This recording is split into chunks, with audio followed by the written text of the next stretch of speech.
A few years ago, on a Monday night in August 1999, in a quiet country area of Norfolk, a county in the southeast of England, two burglars broke into a farm to try and steal whatever they could find of value. The owner of that farm was a man called Tony Martin, and he got very upset because he'd been broken into several times in the last year, and because of that, when he heard the burglars, he stormed downstairs and with a loaded, illegally obtained shotgun for which he didn't have a license, and by the way it was also a sawn-off shotgun which was also illegal in the UK. Anyway, what happened next is not of dispute. He shot the two burglars. One burglar, a teenager, was killed on the spot, and another, the older one, was injured. Now, according to him, the gun accidentally went off, but the burglars maintained that he deliberately shot at them several times as they tried to escape. Both were hit, and as I said, one died, and he was initially arrested by the police and charged with murder. Now, it was subsequently reduced to manslaughter. The whole country was divided between those people who thought that Martin was a murderer and those who said, well, he was just defending his home. Now, our judicial system recognises a distinction between manslaughter and murder. So the question is, when is killing someone actually murder? Or when is murder murder? Now, lawyers around the world have agreed definitions and would answer that question in one clearly defined way. However, Jesus would answer it in another completely different way. So today, as we move further into the Sermon on the Mount, picking up actually at verses 21 to 26, I want us to look at a type of murder which does not actually involve killing anyone, a concept that Jesus introduces and talks about in this passage. Now, you're probably sitting there thinking, well, I've never killed anybody and I don't intend to. And maybe you don't even know somebody that's killed anybody else. So why would you be interested in this?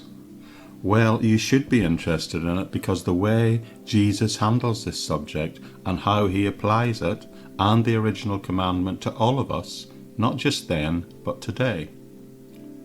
So when we turn to Matthew chapter 5 in a minute, I want to assure you that this is pertinent to situations we all face all the time. Now, as I said, we're looking at the Sermon on the Mount, and I also suggested several times so far that the Sermon on the Mount is summed up its purpose in chapter 5 verse 20, where Jesus said, "Except your righteousness shall exceed the righteousness of the scribes and the Pharisees, you shall in no way enter the kingdom of heaven." So you see, Jesus, all the way up to this point, has been talking about these two types of righteousness. An external kind of righteousness, which solely addresses and deals with our actions, and an internal righteousness that in a sense focuses more on our attitude. And what he does from this point forward, he's going to give us 6 examples of the difference between external and internal righteousness. And he's dealing here with the subject of murder, which is the one we're going to look at today. But he will deal with other external actions and emotions like sexual immorality and divorce as he goes on through this teaching. And in each of these cases, he's going to talk about the difference between the righteousness as described by the Pharisees and then make comparisons on another type of righteousness, in other words, that one based on internal actions and how it equates to a righteousness that consists of a holy internal attitude.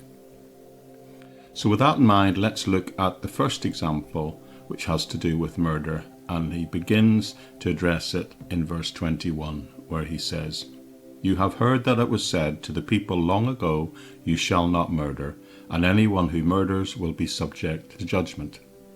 So the first thing he does, he refers back to the commandment, one of the commandments. And the commandment itself was very simple. It simply said, "Do not commit murder. Thou shalt not murder."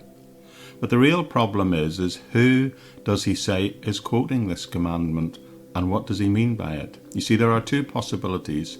One would say he's just talking about one of the 10 commandments as written down by Moses, But the second possibility, that he's not actually talking primarily about the commandment, he's talking about the Mosaic laws and the interpretation people were putting on it. He's talking about the traditions that built up around the Mosaic teaching of this commandment.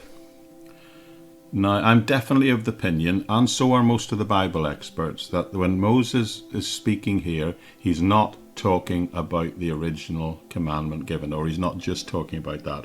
He's talking about what the Pharisees added later and how they interpret it. And this is obvious because, like I said, he said in verse 20 that he's talking about the righteousness of the scribes and Pharisees and how that we have to have something greater, a greater righteousness than that. But the real clincher is the opening to this verse 21. Look very closely. It says, "You have heard it says." So this is clearly a reference to what is called the oral tradition that built up around the Mosaic law after it was given. If Jesus had been talking about the Mosaic single commandment itself, he would have actually introduced what he said by saying, "It is written." So he's not talking about the commandment in isolation. He's talking about the subsequent interpretation and how it was applied, particularly by the Pharisees of that day. Now here's the problem. The problem with the Pharisees and what they said about the commandment that simply said, "Thou shalt commit murder," they said it only applied in a situation where someone literally took a knife out and thrust it into someone's chest, or some other act of violence, obviously. Some act of violence that would lead to another person's death. Which then became, and you didn't do that explicit thing, then you were okay with God. In other words, the interpretation of the commandment was that if you haven't committed the literal physical act of murder, then everything was okay. In their teachings, the physical act exhausted the interpretation of what Moses said, and they applied that principle not only to this commandment, but to all of them. Now, I find it rather interesting that it's always this commandment that what people will want to say to you if they want to try and impress on you that they don't need God and they don't need to be saved and that they've lived a good life. One of the first things they'll pull out is they say, and I've heard it said to me many times over the year, I've never killed anybody. It's interesting that they always land on that one commandment, doesn't it? Why don't they land about the one that says, "I have never stolen anything"? I wonder how many people can apply that to their life. Or "I have never lied," or "I have never coveted anything." It's always, I've never killed, or I try not to hurt anybody, so I'm okay with God. But they're completely ignoring the wider picture. They're completely ignoring what Jesus is teaching here. And it is this attitude that Jesus is dealing with here. So it's nothing new. The idea that a commandment, the 10 commandments, each and every commandment is exhausted when you can say, "I have never physically done the thing that the commandment mentioned." Now what happens next is, after mentioning the original commandment, Jesus expands and offers a clarification. Look again at verse 21. "You have heard that it was said, 'You shall not murder, and whoever murders shall be in danger of judgment.'" Now, he then continues and adds a clarification in verse 22. "But I tell you that anyone who is angry with a brother or sister without cause will be subjected to judgment. Again, anyone who says to a brother or sister, 'Raka,' is answerable to the court, and anyone who says, 'You fool,' will be in danger of the fires of hell." So the clarification here is simply this. Jesus is saying to the Pharisees, you are teaching an external type of holiness. All that matters, as far as you're concerned, is your actions, what you do. But then Jesus comes along and says, no, that's not what's important. What is important is your internal mindset, because it is the mindset that will then give birth to the external actions, good or bad. Remember in verse 20, he said, you have heard it said, referring to the oral teachings of the rabbis and the religious leaders. But in his clarifications, he now says, but now I say to you. And that's a significant turn of phrase again. It's significant for the simple reason that in Jesus' day, the religious leaders of that day who taught about the law of Moses would never have said anything like, I say to you. They would have said something like, this is what Moses said, or this is this person's interpretation, and I have an interpretation that agrees with that. But they would never assume to say it upon their own authority. Bible experts say that the language Jesus uses here says that he is assuming an authority that the likes of the people of Israel at that time would have never have heard before. He spoke as one who had the right and authority of God to say what he said. He's not trying to explain his position or back it up with worldly wisdom. He didn't have to explain what he was saying or how important it was, because he spoke as one who had the implicit authority of God himself. And in his case, of course, God, his Father. Now, at the end of the Sermon on the Mount, which is not going to be to the end of chapter 7, we are told that the people received his teachings enthusiastically because he didn't speak like others and because he spoke with authority. And this language we're seeing used here is part of that. So Jesus comes and he says to you, and what follows is his clarification of the whole issue of what it means to fall foul of the first commandment, thou shalt not commit murder. And he's clearly saying that anger qualifies as breaking that commandment. But he says more than that, because he says in verse 22, even anyone who says to his brother Raka shall become in danger of answering to the court, and whoever says you fool is in danger of hell. So he clarifies in 3 parts in total. These are the 3 ways that he clarifies that the original commandment can be widened out, the perspective of thou shalt not commit murder, and how it can apply in terms of our internal attitude towards other people. And I want to look at all 3 of these, not just in this next episode, but we'll probably need to spill over in tomorrow's episode to close it off. So his first attempt is to highlight something that I've called unreasonable anger.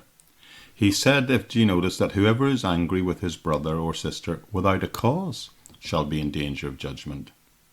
So what he's doing here, he's equating anger with murder.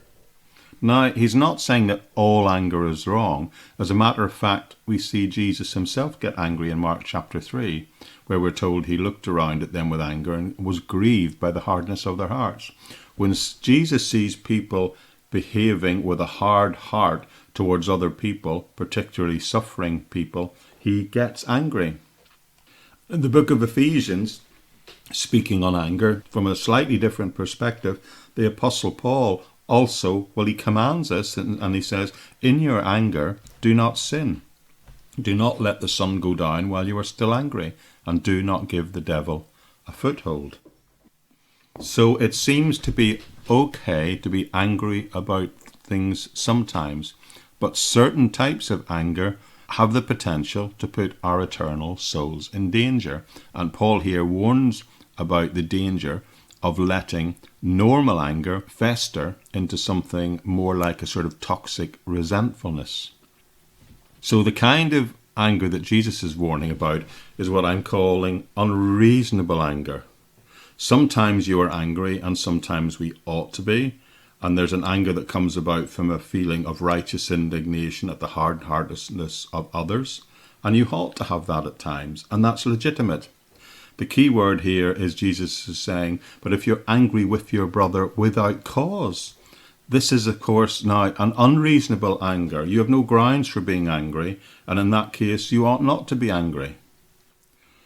I think we need to just pursue this for a bit further for a moment. You see, there are 2 different Greek words that are used in the New Testament that are translated anger or wrath sometimes. And one translation means hot-tempered. It's an outburst of anger. A contemporary of Jesus described that type of anger as being like dried straw on fire. It quickly flares up and quickly dies down. Now, we all know some people can blow up a bit like that. Maybe we do that ourselves, and people will describe that sort of person as having a short fuse. They blow up, but then 20 minutes later, they're sorry they got angry. Well, that's one word that's used in the New Testament when describing anger. But there's another type of anger, and that is the deep-seated feeling of hostility. And it's a much more long-lived anger. It's the anger a person nurses in that they don't let things lie. And perhaps the word that best describes this type of anger is the word bitterness or resentment. And that's the type of feeling that Jesus is using, particularly here. When you get an attitude of hostility and a growing resentment towards another person, well, that is without cause, because it's no longer connected to the immediate event that might have caused a short-term outburst of anger. And that is when Jesus says you are in danger of judgment. One other little comment here is the little phrase without cause. Now, obviously it can mean, in English we would translate that as meaning without a good reason, no purpose. But there's also a sense in the original language of how the word's used. It means to use it inconsiderately or carelessly. In other words, it is an unreasonable anger because there's no good reason at that moment why you should be angry in that particular situation. You have carelessly allowed anger to be your default response, usually because of a long-held bitterness or resentment. Now, all of us, I believe, are drawn towards one of these two personalities and these two reactions, to a greater or lesser degree, granted.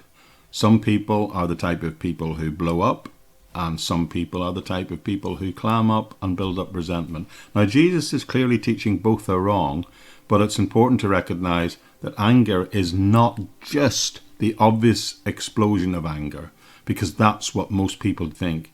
What Jesus is talking about, yes, he's talking about that, but he's also talking about something that is very much more deeply ingrained inside of us.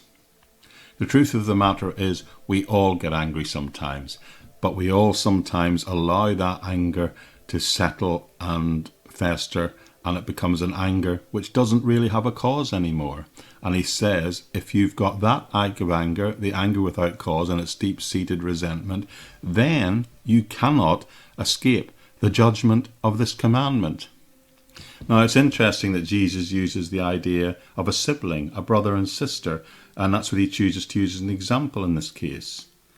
And I believe that's because the Lord knows us as human beings, and that we're most likely to struggle with this type of anger with those that we are closest to or those that we're involved with. We often hold grudges, and when we hold grudges, we begin to be ruled by our resentment and not our reason. And that is particularly applicable when it comes to those who are closest to us. And that again is why I'm calling this type of anger an unreasonable anger. The anger that takes over and affects our emotions way beyond the actual event that initiated, leading to this type of resentful personality. The philosopher Plato, he had an interesting insight in this. He likened the human condition to being like a chariot driver whose task it was to drive two horses, one of which was wild and rebellious and the other which was gentle and obedient. And he said, our purpose is to rein the wild one in and give free rein to the other. Now, Plato, in his teaching, called the gentle one reason, and he called the other horse, the one that was wild and out of control, he called passion. That is what happens when anger takes over, in the fact that our God-given natural positive passions can be emotionally twisted out of shape to the point where we can't maintain control anymore. And often when anger enters the scene, there's nothing can be done. We are not able to do anything in the right way to even respond rationally. It can, I believe, in a sense lead to a sort of temporary insanity. I've come to the conclusion that Jesus is warning us that if you allow that type of anger to fester, you get to a point where you can't even think straight, which is very sobering, isn't it? Which warns me that none of us have the luxury of letting these emotions of resentment and anger linger. People who are angry, in the moment they don't think straight. It can lead them to develop a resentment born out of fear. And it's really hard to maintain balanced decision making when you're feeling threatened or afraid. Don't ever make any decisions when you're fearful, when you're angry, because as it tells us in Ephesians, sleep on it first. As Ephesians suggested, if we have a really bad day or are angry with someone, then sleep on it. And if it's a really bad day, sleep on it for a week, I would say. And if it's a really, really bad feeling, sleep on it for a month. For as long as it takes, for as long as the calendar needs to turn until the anger has dissipated. And then talk to someone, a Christian brother or sister, who can help you, who can be objective and who can be reasonable about the issue that caused you the problem in the first place. But Jesus here says that if you don't take that approach, you're actually in danger of judgment. Now, as you can imagine, there are two ways you can interpret what he says, because he does refer to this human council court system. But then you could say, well, a human court doesn't judge anger. But others point to the idea he's trying to ground it in a teaching that people would understand at the time, to talk about the certain types of anger, and a good measure of it is the type of anger that could lead to a legal charge being made against you of which you could be found guilty. And the example he uses of the local court that was made up of village elders. Now, we know from historical writings outside the Bible scriptures that at that time, if a village had less than 150 people, there were 3 appointed elders who made decisions about how conflict between people should be resolved. If it was more than 150 people, then the size of that council would go up from all the way through from 7 to 23 elders, depending on the size of the population. That would determine the number of elders who sat on the local council, and they would make decisions on disputes between people. Now, the fact that Jesus uses this term raka, which is an expression of contempt, which was seen as a litmus test, if you like, for a local council on finding someone guilty, that would suggest that if you're doing something that is likely that meant that you potentially could end up before a local council by expressing this type of anger in such a way that it becomes something similar to what we today would call libel. Anyway, be that as may, Jesus says, if you do this sort of thing, you're in danger of judgment. Now, I personally suspect that what he's talking about is clearly the judgment of God. And the stuff about the local council is only given to the people he is speaking to, and to give them a context so they know exactly what he means. And I base my opinion primarily on the judgments that he mentions in the rest of the passage, which fit in exactly with that perspective. But here, the big point is Jesus is saying that God judges anger, not just the act of murder itself. And Jesus is teaching that there's a type of murder in a sense that does not involve killing people physically, it means killing them spiritually. And all you have to do to fall foul of this commandment is to be angry in the way Jesus described, because Jesus equates anger with murder. And one form of that anger, as we've discussed here, is this type of unreasonable anger. But there's a second and a third type of anger mentioned by Jesus here, but we'll look at that in the next episode.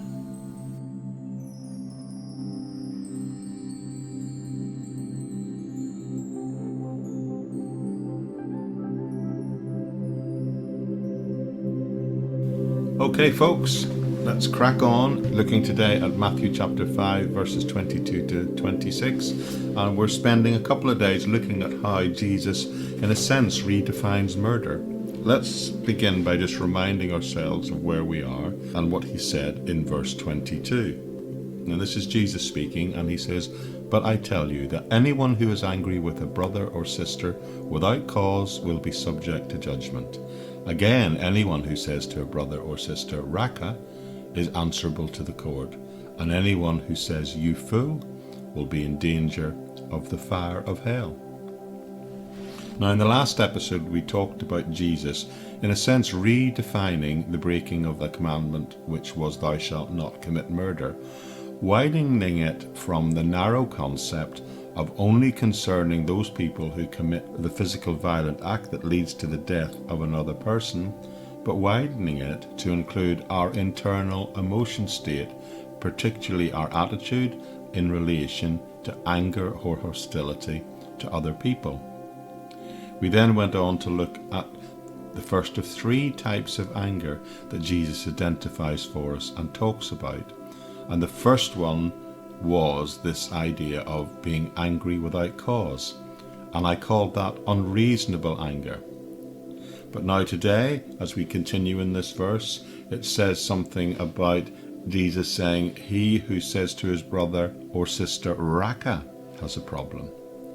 Now this Greek word translated Raka actually literally means empty-headed.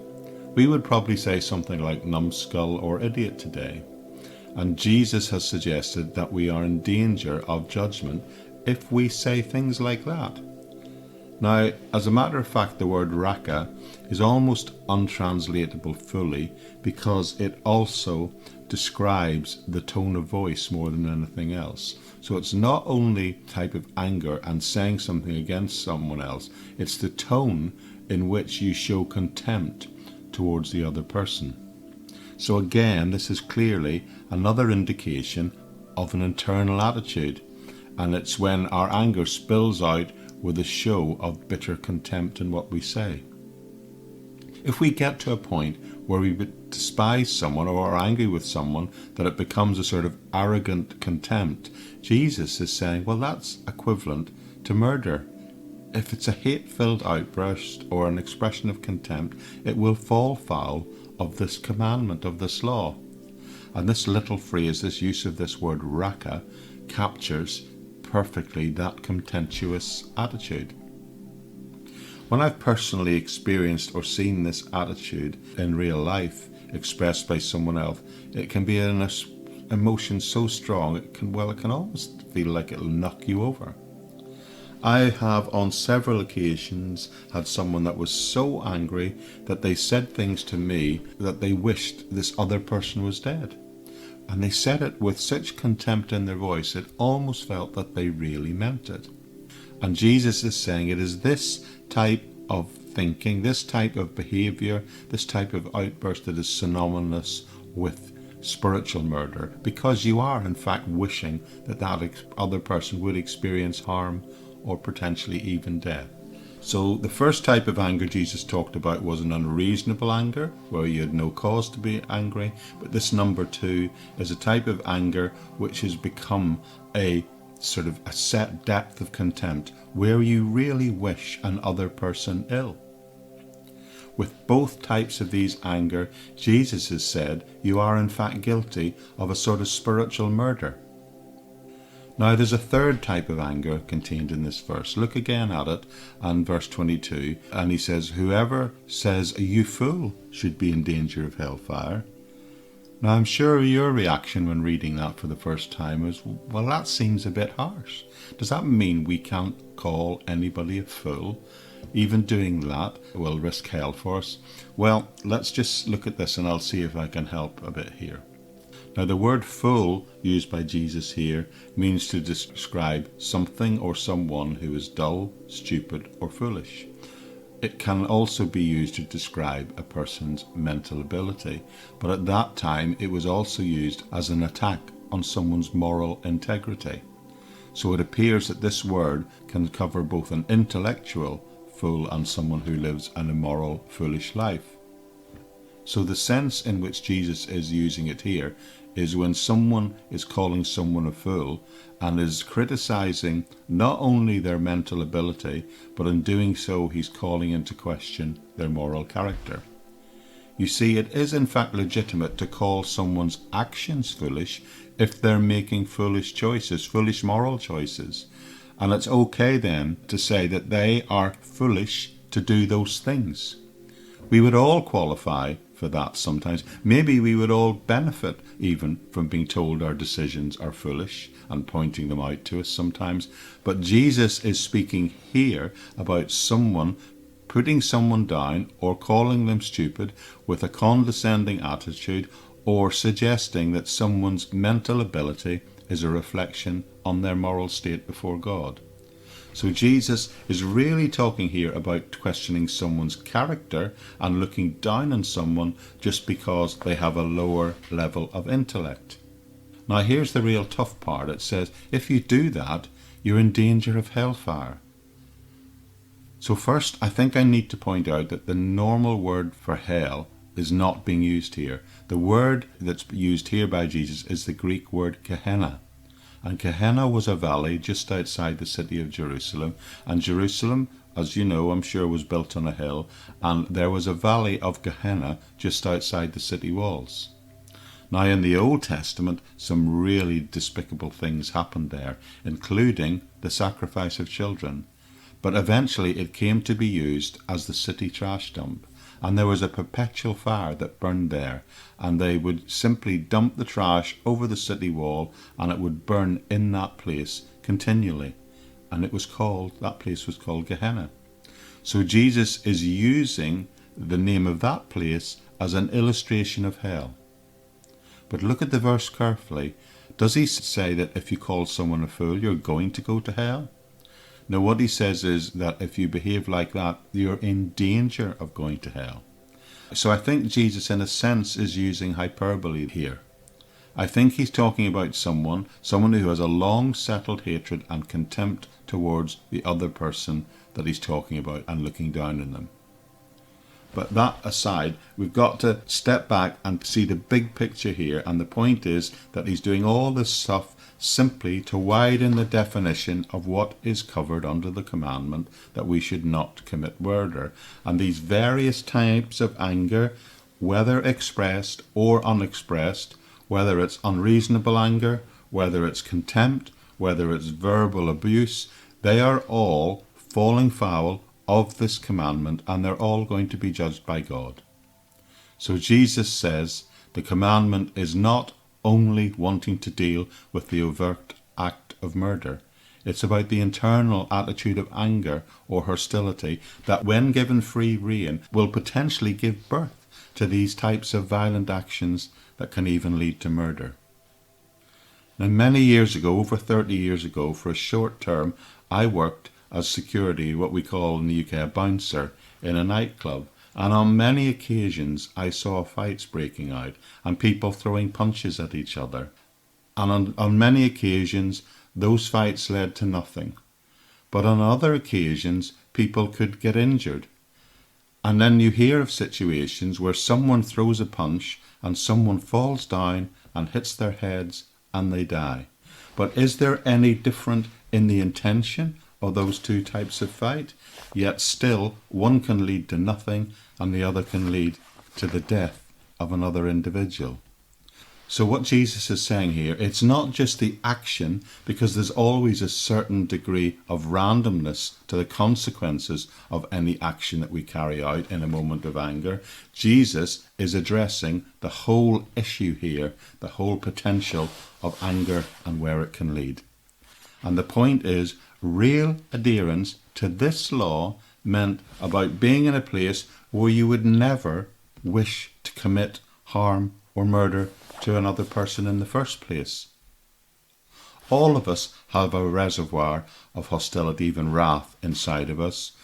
Maybe you've wished your boss was dead, or you've got so angry with someone who's stolen your parking place that you would wanted to get out of the car and remonstrate with them. Have you ever thought, or has it ever occurred to you, I wish someone was dead? Well, there's a conclusion to all this, and it offers us help if we're ever troubled with these thoughts. Help us nip them in the bud. So if you remember, Jesus starts off by talking about the commandment, and he spent most of the time clarifying for us the width and breadth of this commandment. But eventually here he comes to a conclusion and tries to offer us a solution, some help. Look first at verse 23. Therefore, if you are offering your gift at the altar, and then you remember your brother or sister has something against you, leave the gift there in front of the altar and first go and reconcile to them. Then come and offer your gift. So Jesus concludes by first of all making two suggestions. First, to be reconciled with someone rather than to be angry with them. And the way he communicates is that he uses the illustration of bringing a gift to the altar. And also bringing those feelings to the altar and offering them as a sacrifice, meaning you ask for forgiveness and you leave them there. But the other point he's making is if you have the insight or you've expressed those anger and that you know in your heart that someone out there holds that against you, that still stands against you. Therefore, you should actually leave your gift at the altar and go and seek out that person and attempt to be reconciled with that person first. In other words, being reconciled with another person takes precedent over bringing a gift at the altar. So being reconciled, again, it's pointing to the internal attitude. Being reconciled is more important than any external act of religious repentance. God wants you to stop Do you know what? God wants you to stop even sometimes in the middle of a worship service and go and be reconciled with a brother or sister. And that's certainly something that we are called to consider when we come before the communion table to the Lord's Supper. We are called to do that and settle things before we take the elements, the bread and the wine. And then finally, verse 25, he says, settle matters quickly with your adversary, who is the one who is taking you to court. Do it while you're still together, on the way even, or your adversary may hand you over to the judge, and the judge may hand you over to the officer, and you may be thrown into the prison. Truly I tell you, you will then not get out until you have paid the last penny. So Jesus has shifted gears here. He's now talking about a situation and an adversary, someone that is known to you, someone to whom you owe a debt. The illustration used is one of money. And in this case, it says, while you have time, while you're with him, or even while you're on the way to court to settle it. This is a reference to the fact that there was something like a debtor's court in first century Palestine. And if you owed someone money and you hadn't paid them, they would take you to the local court. And at that time, in a small town, if you ended up walking to court, it's very likely at some point you would meet on the way to court or even on the steps. So that's the backdrop. Now that not only gives us a lovely intimate little picture of early church life in history, but don't miss the point. It's saying that we should try and agree with the adversary, the person that we are in debt to, and in this case the metaphor is the debt of hostility or sin that's held between us. He says quickly deal with it before it escalates. And we have the opportunity to do it right up to the very last moment, even just before we get into the court, on the very steps of the courtroom itself.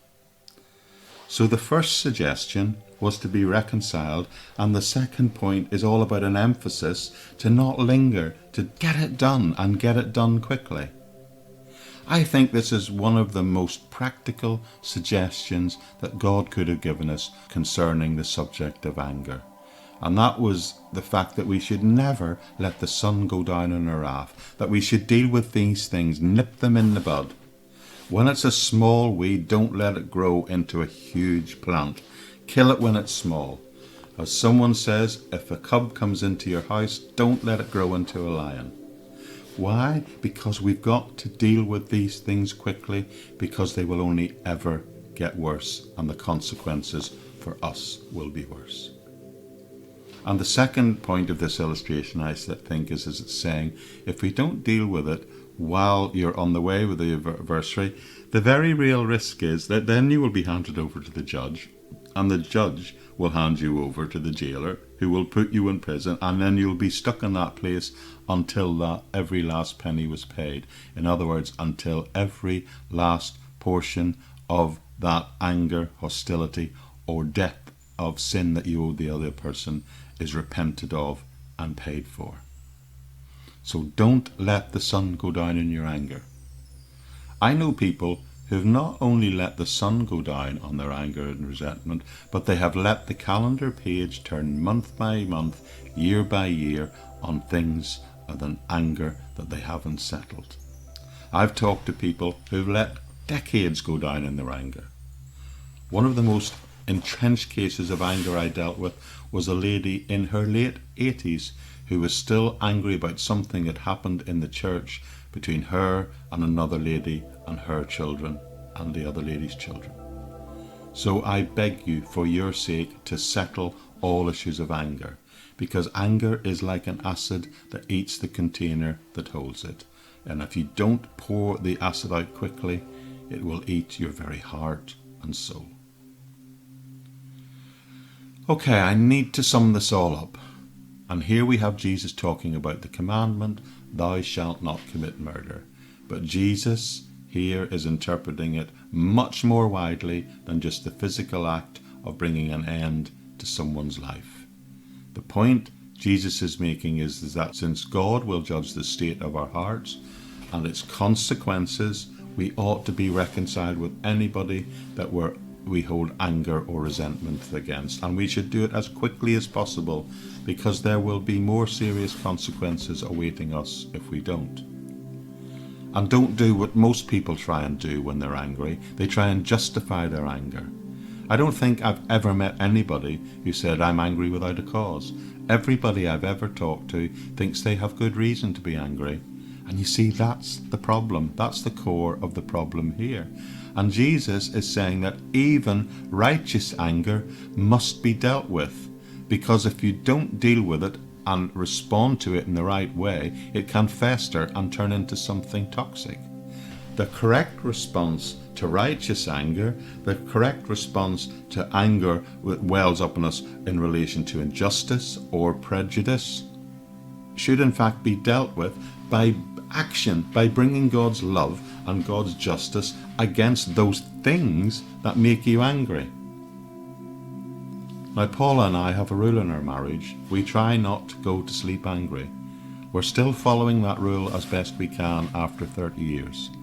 You know what? I can't think of a better way to destroy a marriage or a relationship is to go to sleep angry. Anger, unresolved, will destroy a marriage, it will destroy a friendship, and in fact, it can split a church. One day, many years ago, one of my children, who was 6 years old at the time, which one will remain nameless, but they were really having a bad day. They woke up grumpy.